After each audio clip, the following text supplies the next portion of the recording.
అదే నేను చెప్తున్నాను. ఇప్పుడు జ్యుడిషియల్ ప్రాసెస్ మీరు ఏమి లాయర్తో మాడక్కలేదు, జస్ట్ మీరు వికీపీడియాలో కానీ లేకపోతే సెక్షన్ ఫలానా లేకపోతే 41 CRPC నోటీస్ ఏంటి అని పెడితే అందరికీ తెలుస్తుంది. అదే దానికి పెద్ద బ్రహ్మ మీకు మహా ఎడ్యుకేటెడ్ అని అవసరం లేదు. ఓకే, అందరూ ఒకటి మిస్ అవుతుంది, ఆర్జీని అరెస్ట్ చేయాలి, ఇంకా అరెస్ట్ చేయడం అంటే ఏంటి అసలు ఏం కేసు అని ఎవడు అడగడు.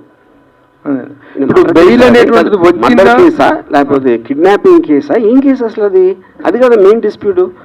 అది మీరు ఒక్కసారి అది మీరు దాని మీద ఫోకస్ పెడితే మీకు ఫస్ట్ ఏమర్థం అవుతుంది, రోజుకి 500 చూస్తున్నాం కదా ఇలాంటి మీమ్స్, అందరూ చేస్తారు కదా మొత్తం దేశం అంతా, ఇదేంటి అంత స్పెషల్ అని అడుగుతారు కదా. అది అడగకుండా ఉట్టి అరెస్ట్ అరెస్ట్ అరెస్ట్ అరెస్ట్ అంటే ఎలాగా.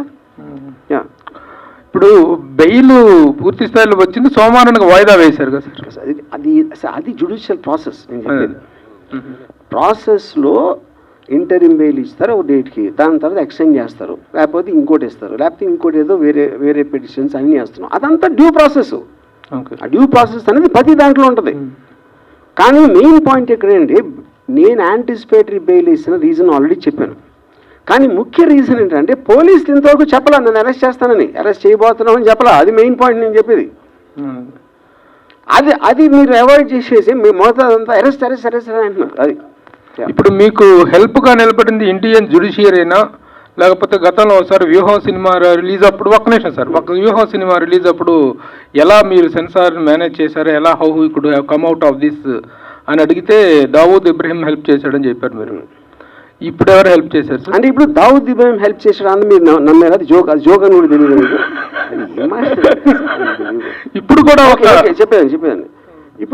ఇప్పుడు ఫర్ ఎగ్జాంపుల్ డ్యూ ప్రాసెస్లో దానికి ఉన్న సెక్షన్స్, దానికి ఉన్న ఎలిమెంటు, ఇప్పుడు ఒకటి ఏదన్నా జరిగినప్పుడు సపోజ్ ఆ ట్వీట్ ఉందనుకోండి, దానికి ఒక యాక్షన్ జరగాల.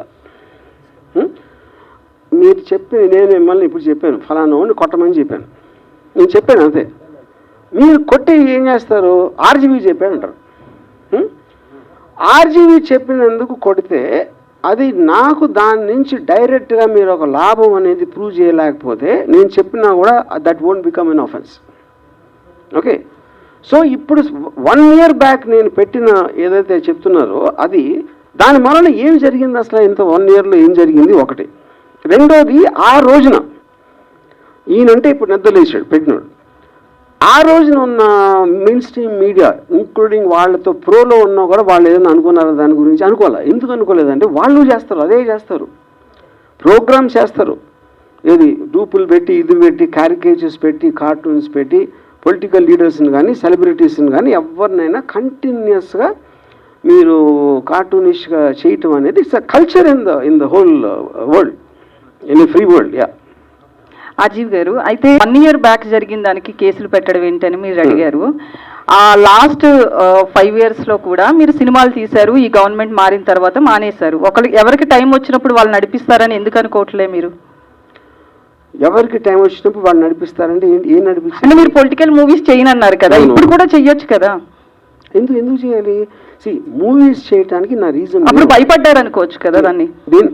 నేను ఇది చెప్పింది ఎప్పుడు వ్యూహం రిలీజ్ అవ్వక ముందు చెప్పాను, నేను ఇంకా పొలిటికల్ మూవీస్ చేయను. ఎందుకు చేయనని చెప్పానంటే నాకు ఆ సెన్సార్ డీలేస్ అంతా చిరాకేసిన, అది ఇది అన్నీ చెప్పి నా మొత్తం టైము 1 year వేస్ట్ అయిపోయింది దాంట్లో.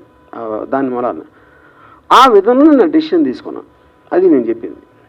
సో మీడియా గురించి సెన్సార్ సినిమాలకు ఉన్నట్లే మీడియా కూడా ఉండాలి అని చెప్పి ఉండాలి అని చెప్పలేదు, బాగుంటుంది పోనీ. కుదరదు, ఎందుకంటే మీకు నాన్ స్టాప్ ఎవరు టెలికాస్ట్ చేసింది వాళ్ళకి డేటాబేస్ లో రికార్డ్ అయ్యి ఉంటుంది. మీ మీద ఆరోపణలు చేశారు, లేకపోతే మీ బొమ్మలు ఇలా కార్టూన్ రూపంలో వేశారని చాలా చెప్పారు కదా. సో దాని మీద మీరు కేసు ఫైల్ చేసుకోవచ్చు కదా, మీకు స్కోప్ ఉంది కదా, నాకు అవమానం జరిగింది అని. నాకు టైం లేదు, ఎందుకంటే నేను బతికేది ఎవడో నా మీద అన్నాడు, ఆడేదో అన్నాడు అని వాడు వెనకాల పట్టడంలో నా టైం నేను వేస్ట్ చేసుకోను, నేను అది చెప్పేది. అందుకని you have to leave it. అదేమి దాన్ని సీరియస్గా తీసుకోకూడదు, తీసుకోవాలని చెప్పట్లే నేను, ఎందుకంటే we have become a part of that eco system in the social media. దాని నుంచి ఎవరు బయటపడలేరు. అప్పుడేంటి, అది మనం ఏం చేయలేం కాబట్టి దాంతోపాటు we have to adapt to it, అది నేను చెప్పింది. వర్మ గారు, ఈ మొత్తం ఎపిసోడ్ అంతా కూడా మిమ్మల్ని బాగా డిస్టర్బ్ చేసినట్టుంది. సో ఇప్పుడు ఇదేంటంటే అది నేను ఎలా ఉన్నాను అనేది మీ దృష్టిలో ఫీల్ అవుతుంది. ఇప్పుడు ఫర్ ఎగ్జాంపుల్ నేను ఒక చిన్న ఎగ్జాంపుల్ ఇస్తాను. నాగార్జున ఒక చెట్టు దగ్గర అన్నపూర్ణ స్టేజ్లో ఒక చెట్టు ఉంది. చాలాసార్లు అక్కడ కూర్చున్నాడు. నాగార్జునకి ఏదైనా హిట్ వచ్చినప్పుడు ఏమన్నారంటే కొంచెం ఏదో తేజస్సు ఉందని స్పెషల్గా ఉంటాడు, అందుకని చూడండి ఎంత అలా అని చెప్పారు. ఫ్లాప్ వస్తే దిగాలుగా కూర్చున్నాడండి, అది ఎవరు వెళ్ళట్లేదేమో పాపం అనేవారు. ఇంకో దాంట్లో చేస్తే ఇంకో దాంట్లో. సో ఎప్పుడన్నా ఎవరు ఎలా ఫీల్ అవుతున్నారు వాళ్ళు చూసిన దృష్టి పెట్టి ఉంటుంది. ఇంకొక ఎగ్జాంపుల్ ఇస్తాను. రితిక్ రోషన్ సూపర్ స్టార్ అయినప్పుడు మన ఫస్ట్ టైం ముగ్గురు ముస్లింలు, ఆమిర్, సల్మాన్, షారుఖ్ పెద్ద హీరోలు, ఇప్పుడు మన హిందూ కూడా వచ్చాడని ఒక చిన్న టాక్ వచ్చింది 2001లో, బ్యాక్ ఇన్ 2000. అప్పుడు రితిక్ రోషన్ ఫిల్మ్ఫేర్కి డాన్స్ చేస్తూ ఉంటే షారుఖ్ వచ్చాడు గెస్ట్గా.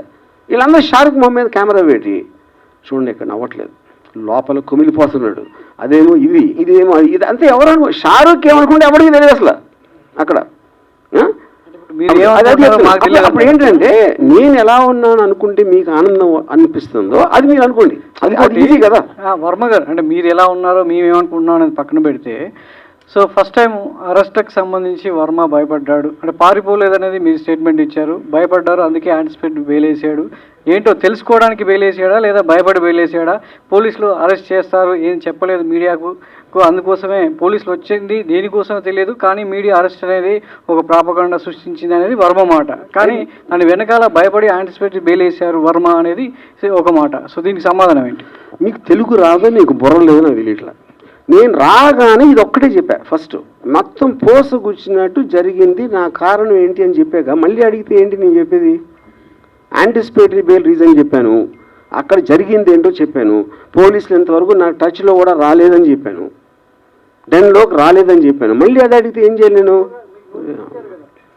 నోటీస్కి రిప్లై ఇచ్చని చెప్పాను కదండి. రిప్లైలో ఏమి ఇచ్చారో కూడా చెప్పాను. ఎస్ హియర్ అండి. యా ప్రతిదానికి స్ట్రైట్గా మాట్లాడేటటువంటి ఆర్జీవి పోలీసుల విచారణకు సంబంధించి మాత్రం వెళ్ళలేదు, యాంటిసిపేటరీ బెయిల్ వచ్చింది, it's fine. At the same time పోలీసులు సెకండ్ టైం నోటీసులు ఇవ్వడానికి డెన్ వద్దకు వచ్చారనేది క్లియర్ కట్ సమాచారం. సెకండ్ టైం కాదండి, సెకండ్ టైము వేరే డేట్ ఇచ్చారు ఫస్ట్ అయిపోయిన తర్వాత.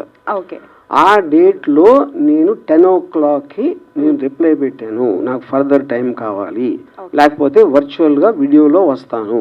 ఓకే, ఎప్పుడు రాని ఫోన్ ఎందుకు స్విచ్ ఆఫ్ వచ్చింది? అది చెప్తున్నాను. ఓకే అది నేను చెప్పలేదు ఇందాక.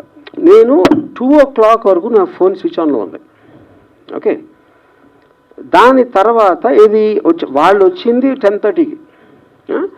2 o'clockకి స్విచ్ ఆన్ చేసిన దానికి ఒక్కటి మీడియా వాళ్ళు విపరీతంగా అందరూ ఫోన్ చేసి ఇది ఏమైపోతుంది, పోలీసు ఎందుకు వచ్చారు, బ్లా బ్లా బ్లా బ్లా బ్లా, అది నా వర్క్ ఉంది. సెకండ్ రీజను, నేను యాంటిసిపేటరీ బెయిల్ చేసినప్పుడు దానికి ఒక 5గురు వేరే వాళ్ళు చేస్తున్నారు ఒకేసారి అన్న దాని మీద, దానికి ఎలాంటి స్కీమ్ అయ్యి ఉంటుంది, ఎందుకు చేస్తానని హరాస్ చేయడానికి అని ఆలోచించడానికి నాకు కావాల్సిన టైం దానికి నేను స్విచ్ ఆఫ్ చేశాను.